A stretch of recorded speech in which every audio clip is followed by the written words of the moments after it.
It's actually quite rare to find a pretty much stock WRX or STI nowadays, but we have one here in the shop now, and then obviously he's here for one thing, more power, and that's what we're gonna be giving him.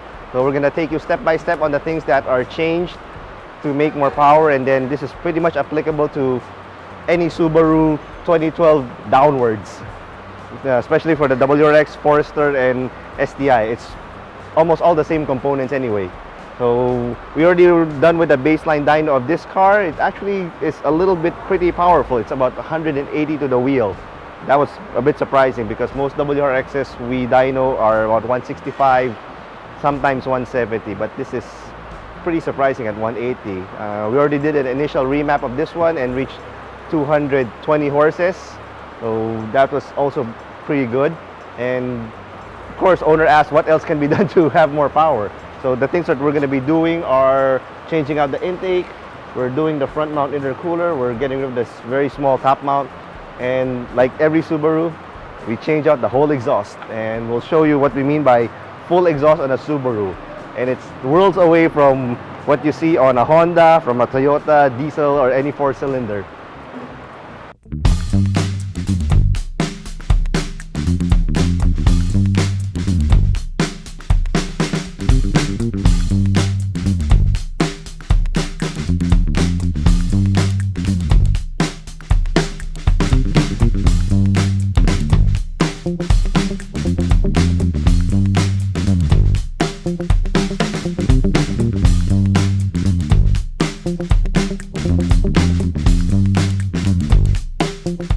Alright, we have the whole exhaust system out, and then this is a rare sight. A side-by-side comparison of what a full exhaust for a Subaru is. Stock and the upgraded part. So all of the stuff we're using here, these are hot pipes headers, hot pipes downpipe, hot pipes swipe pipe, which will end in 2 Borla mufflers and 2 Borla tips. We have choice of either round or oval, up to the customer, but most likely I think we're going to go around with this one for that classic look. So let's do it step by step. These are the headers. This is our unequal length stainless steel header. This is the stock one. As you can see, it flows a lot better than the stock because the stock pipe here goes from 2, goes to a small single pipe, then joins up over there at the end. This one has 4 individual runners that joins up to the collector, then goes up here to the up pipe. And this one feeds the turbo right here. Then from the turbo, it goes down to the down pipe here. This is a full 3 inches from the mouth, as opposed to this stock one. It's actually only this part here.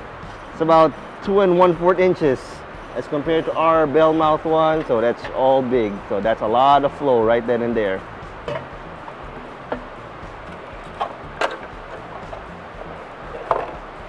Then of course, there's no more catalytic converter. The Subaru actually has 2 catalytic converters. There's the first one here, then there's a second one here. Both of which we're not going to be using anymore because realistically in the Philippines, we don't need any of these things. So it's still 3 inches all the way. Then the mid and Y pipe goes from here. It's still 3 inches compared to about barely 2.5 on this stock one.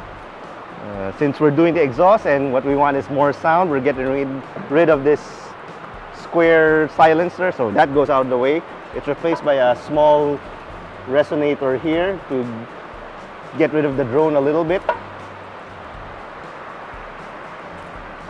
And goes all the way back here, so it's still 3 inches, 3 inches, 3 inches, 3 inches, all the way here where it splits into 2.5 inch pipes that goes to the Borla muffler.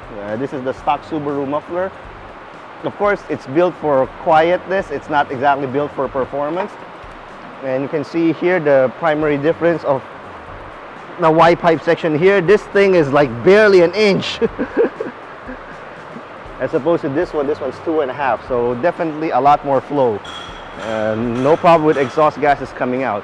And it will bring out that nice boxer rumble, that glug, glug, glug, glug, glug, glug that everybody seems to like. So after all of this has been installed, we're going to do a front mount also. I'm going to show you how exactly it's done on a Subaru, then a K&N intake, and afterwards it's back on the dyno to see how much power we get. Oh, and one more thing, we're going to be installing an STI turbo here also, since the target is 300 horses.